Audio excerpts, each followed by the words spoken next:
um filho mais velho e a Dilzeli, netos e sobrinhos.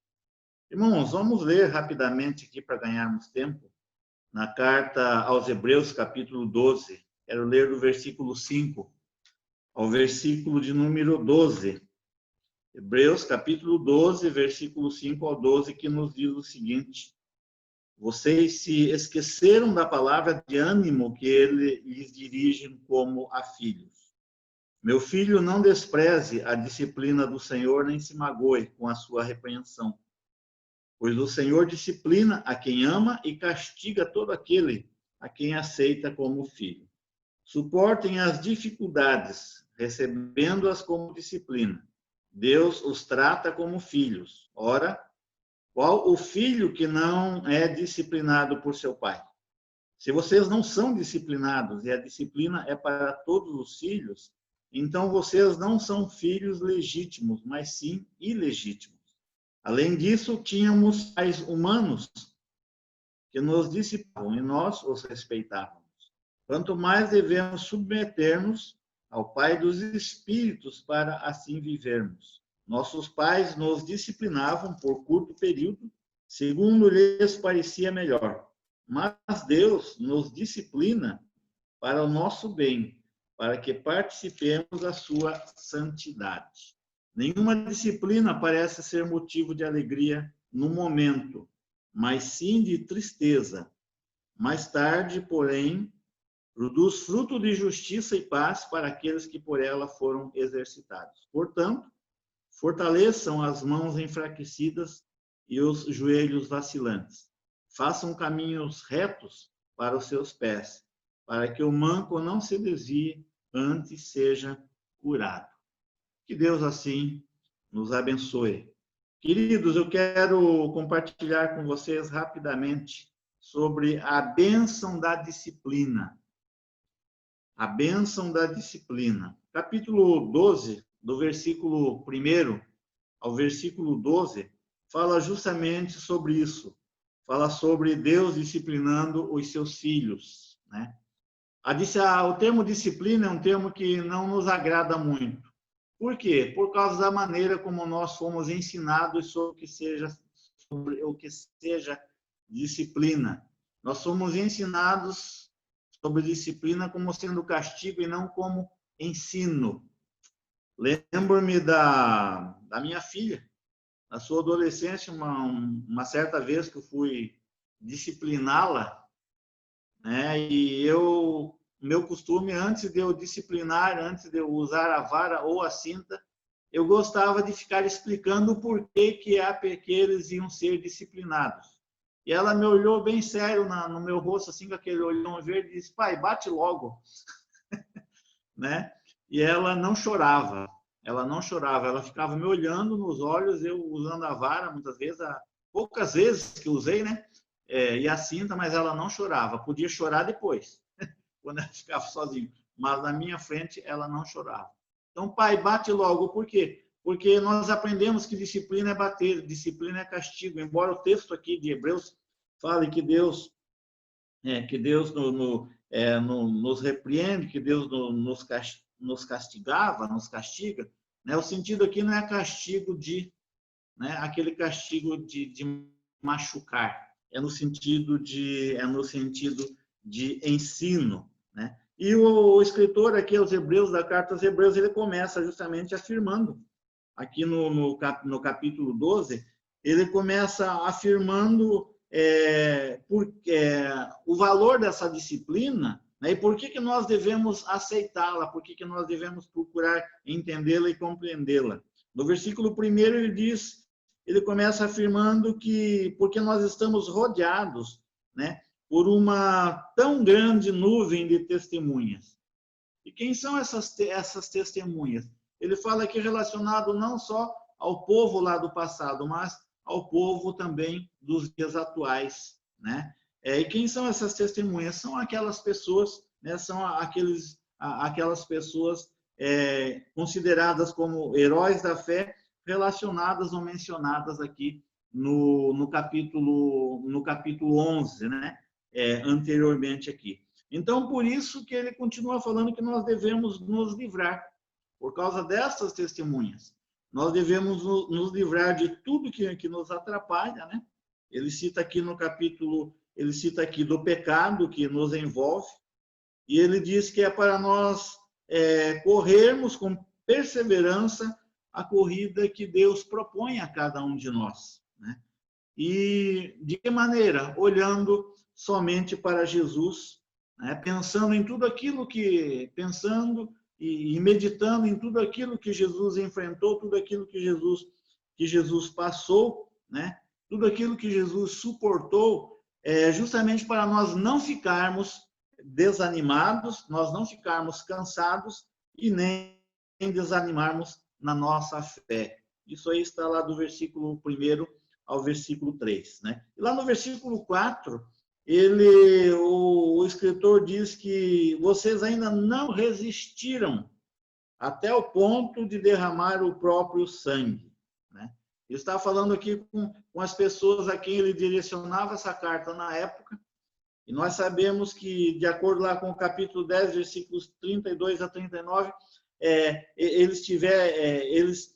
embora eles tivessem sofrido perseguições, né, embora eles tivessem perdido suas posses, eles não tinham necessitado morrer por causa da fé deles, né? E no versículo 5, então, o escritor nos diz que eles esqueceram a palavra de ânimo. Ele relaciona aqui palavra de ânimo justamente com disciplina, né? Que não é um castigo, mas é um ensino. Ele diz: vocês se esqueceram da palavra de ânimo que ele lhes dirige como a filhos.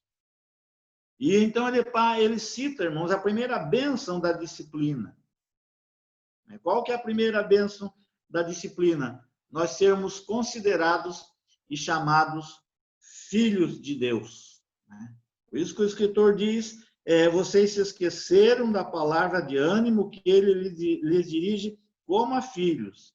E ele cita o texto, né? Meu filho, não despreze a disciplina do Senhor, nem se magoe com a sua repreensão.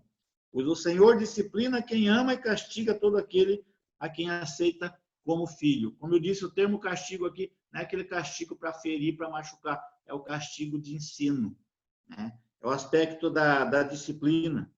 E ele fala, então, essa é a primeira bênção da disciplina, né? Sermos chamados de filhos. E o versículo 8 diz que filhos legítimos, né? Lá no versículo 8 ele diz: se vocês não são disciplinados, e a disciplina é para todos os filhos, então vocês não são filhos legítimos, mas sim ilegítimos. Então, queridos, o que o escritor está dizendo é que se Deus nos disciplina, Deus está nos disciplinando, nós somos filhos e filhos legítimos, né? Há uma legitimidade na nossa filiação para com Deus e tendo Deus como Pai. A segunda bênção da disciplina que nós podemos ver aqui no texto é o amor de Deus. Ele disciplina porque ele nos ama. Versículo 6, pois o Senhor disciplina a quem ama e castiga todo aquele a quem aceita como filho. Então, se Deus disciplina, é porque ele nos ama.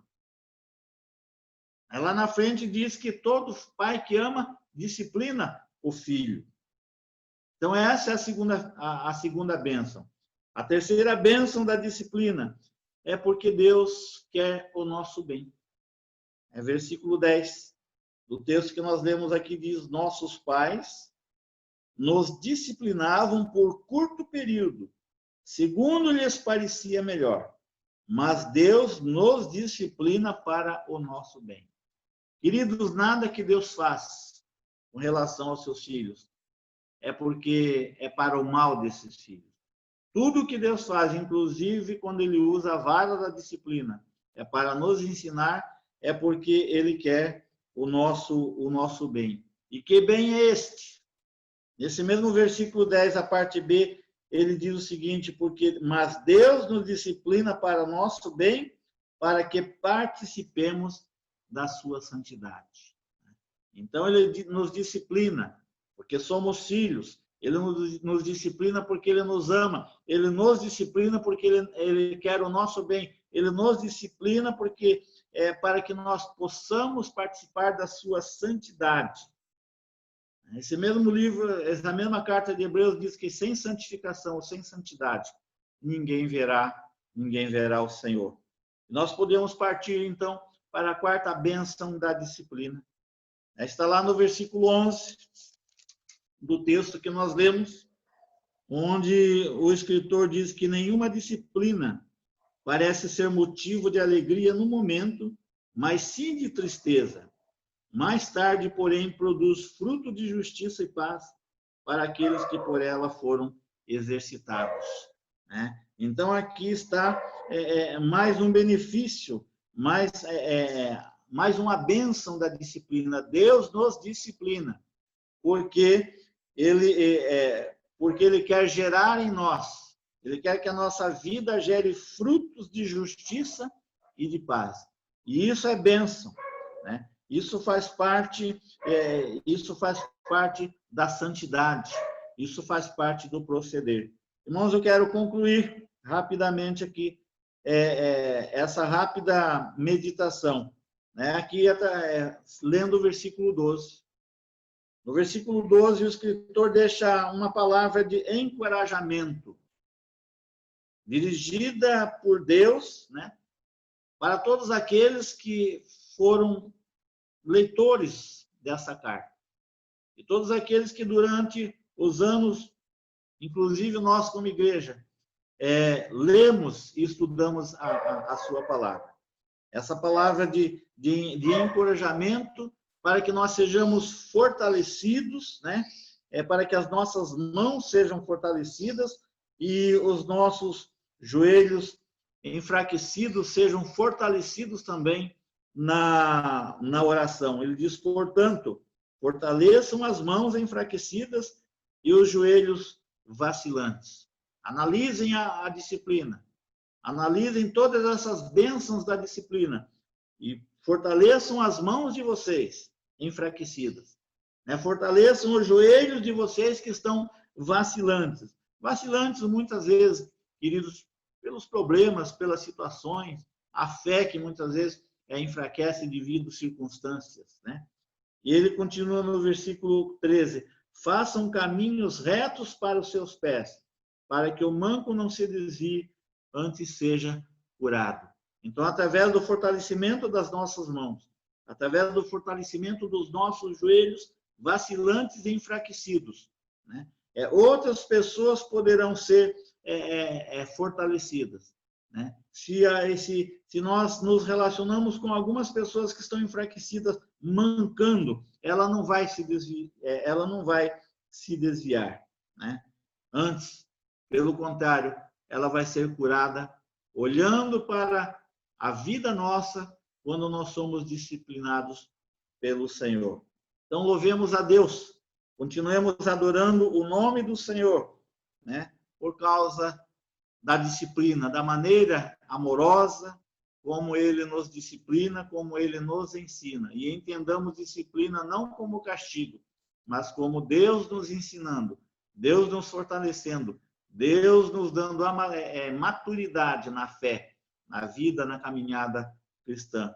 E assim, louvemos e adoremos, continuemos louvando e adorando o Senhor pelas bênçãos que Ele nos dá através da sua disciplina. Amém, meus irmãos? Que Deus assim nos abençoe.